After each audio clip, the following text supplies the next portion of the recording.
Hello, and welcome to Brian's Goodbyes. I am your host, Brian, and in this series, we'll be randomly selecting games from my backlog, looking at the sale price history, and asking ourselves if, in the current year, this being 2022, if the game is a good buy. For the first game, we randomly selected Warhammer Chaosbane, which was released May 31st, 2019, has mixed reviews on Steam, 52% recently and 56% overall. This game is an ARPG or action RPG in the vein of Diablo or Path of Exile or other isometric hack and slash dungeon crawling games. It is published by Nacon and developed by Echo Software, who, digging through their backlog of products, are mostly known for the How to Survive series, as well as handball and rugby games. Its base price is $29.99. Looking over the game's sale history from Is There Any Deal, the game actually has been given away for free on Steam, but if we look down, currently as of the time of recording, 75% off on GOG for $7.49. The lowest price other than Steam is Gamersgate, where it was available for $5.62. This game has been bundled a few times, mostly by Humble Bundle. However, the game is also available in its Slayer Edition. The Slayer Edition, or Complete Edition of this game, features expansion content such as the Witch Hunter class, as well as the Tomb of Kings act of the game, which oddly enough comes right in the middle of the story, but something we will look at later. It also comes with odd things like XP boosts, gold boosts, emotes, and cosmetics.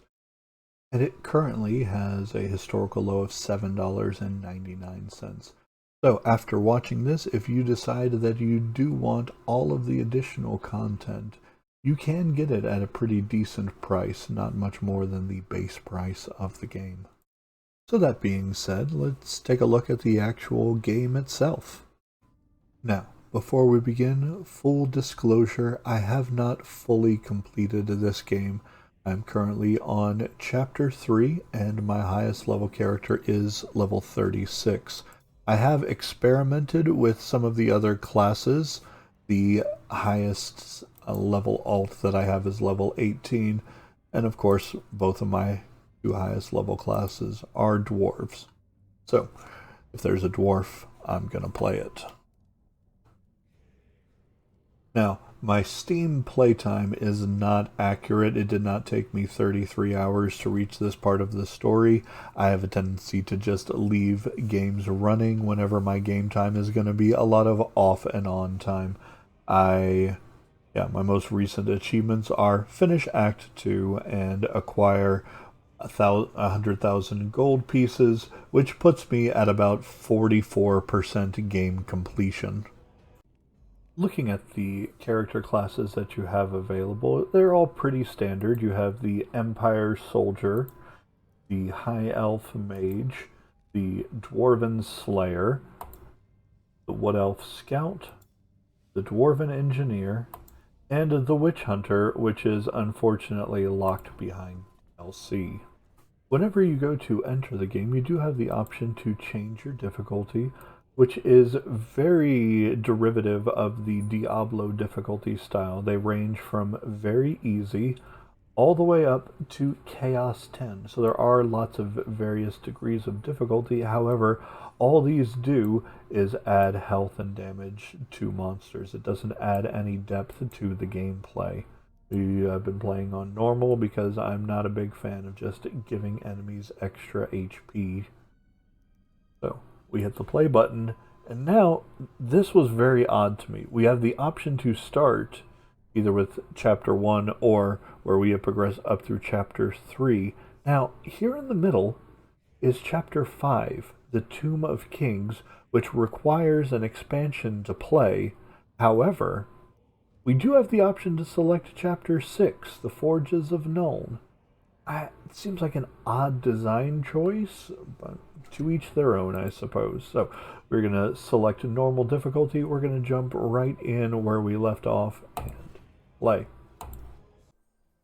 Now, the game itself, it looks fine, runs great. I've not had any issues, even with my very budget-friendly computer. It's very much dungeon-based. Now, what I mean by that is, you see that I've already accepted my mission, which I've gotten here in this town, which is the third hub area, since I'm here in Act 3. However, not really much goes on in your hub except for get quest and then enter these little offshoots. Now, you do have multiple ways to play each of these areas of the game. I have not unlocked all of these for this mission. But as far as combat goes, it's fine. There's a bit of a weight to it. I would not say it's quite as impactful as Diablo. I am going with kind of a range to take on the Slayer. I have a primary ability, or a generator, that is a ranged attack that I have invested most of my resources into developing. It just seems like the most efficient way to play at this level of the game. So, you go through, you pretty much, I mean, it's your standard ARPG. You slay mindless NPCs by the dozens or hundreds using a pretty limited skill set. Now, progression in this game is maybe where I take the most issue with it. Oh, let me take care of you. So, whenever we open up our tree here, so this game works on a point-buy system. And what I mean by that is each of your abilities is assigned a point value. You see here, I currently have 74 points available to me, or 74 maximum points, and I have 4 points that I have not spent. Each of the points that you assign to your build is given a point value, and as you level up, you unlock more powerful versions of skills that cost more points. So that means that if you want to continue, like I have with my axe throw, where is that at? Axe throw here, I have mastered this ability, so in order to use it at its most powerful version, I have to spend 8 points. I'm actually only spending 4 right now because this version inflicts a bleed, whereas this just inflicts a higher base damage. So I'm kind of playing around with the bleed build at the moment. You have lots of abilities to unlock. However, you are still very restricted by those point costs. As you see, once you get down into the advanced skills or your spenders, you don't have any that cost 0 points. So you can't just throw them into your build and play around with them without compromising somewhere else. You also unlock passive skills, which also have point values. Some of them can be very punishing if you want to use them in their best capacity, or I guess you can throw in. Now, as far as passives go, from playing the story, you do unlock some that are available for free. These are things like experience bonus, gold bonus, increased maximum health, things like that. Pretty vanilla things that actually are universal to all of your characters account-wide, which is a pretty cool idea, that the progression that you make in the main story does have the option to make your alt characters more powerful. Now, your other means of progression is your God skill tree. This is a point of contention in the game. These are supposed to be the most powerful abilities. I've gone into things like this, which has actually been pretty inconsequential because I don't take a lot of damage. Death Wish, the lower your health, the more damage that you do. And then along the way, I've just been picking up this ability just because it's in the same direction that I'm going towards. I've actually find myself going out of my way to get these nodes that are just fixed passives that cost no resources, because those are much less punishing to the overall power of the build because they don't require any of your build points in order to make your character more powerful. So it's a cool system. It's very much based on the Warhammer tabletop game, where each of your units has a power level, and there's just kind of an agreed on power that you and your opponents will both be playing at, so that the game is fair and balanced. I get where it comes from. I don't know that it adds much to the gameplay experience, which is my primary gripe with just the overall fun level of the game. But other than that, you do have some unique mechanics, like those little red orbs that I just collected add to my my rage meter here, which goes up very slowly, so much so that I really find myself hardly ever triggering it. There you've got a more powerful enemy, but again, not really that consequential. So this is the highest tier of loot. You may, if you're familiar with traditional loot value or loot colorings, you may think, oh, that's a legendary value piece of equipment. Actually, this is just the third tier, I believe. So the worst is gray, and then this is more of like a Diablo style unique, not unique, a Diablo style rare. It's one step above the magical item. Probably the only things that are worth picking up at this point. There are blues in the game which are also a magical quality.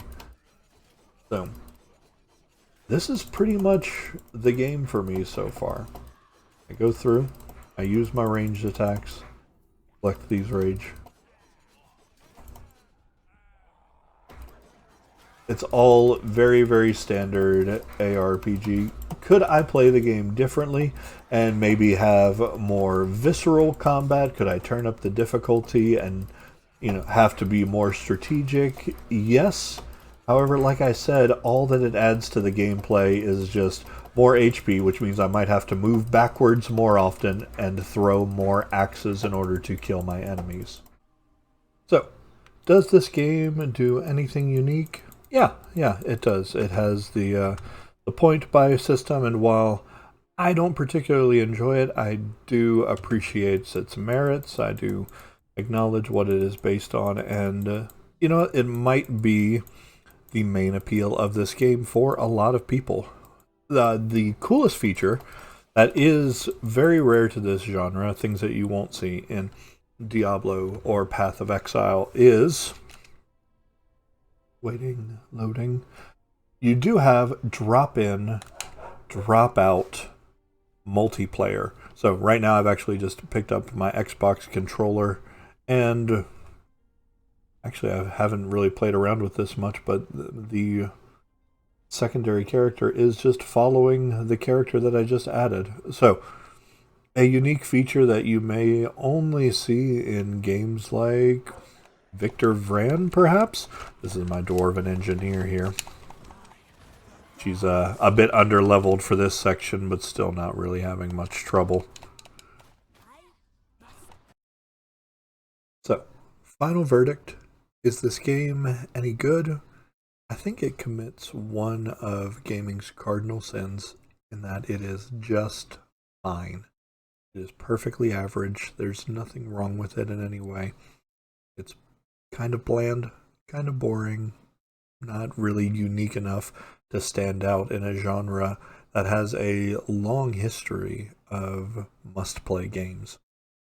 So, if you are a huge fan of Warhammer, if you are really interested in those few unique features that make this game stand apart, sure, you could easily justify spending the $6 or $8 that it would cost you to buy this game.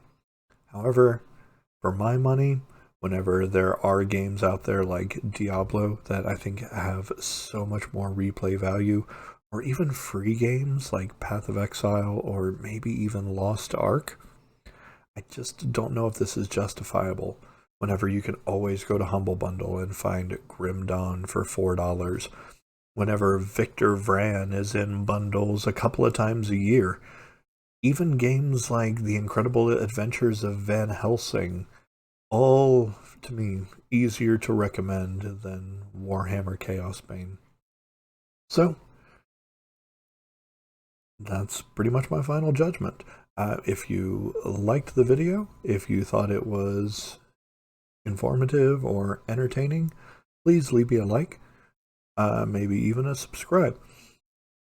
If you want to see me play live with my friends, or even see me playing games for my next upcoming projects, or you could even vote on what my next game to be played in this series will be on my Discord.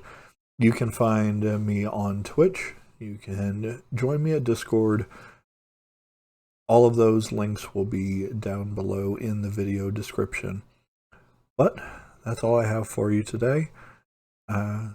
Thank you. This has been Goodbye, Brian. Goodbye.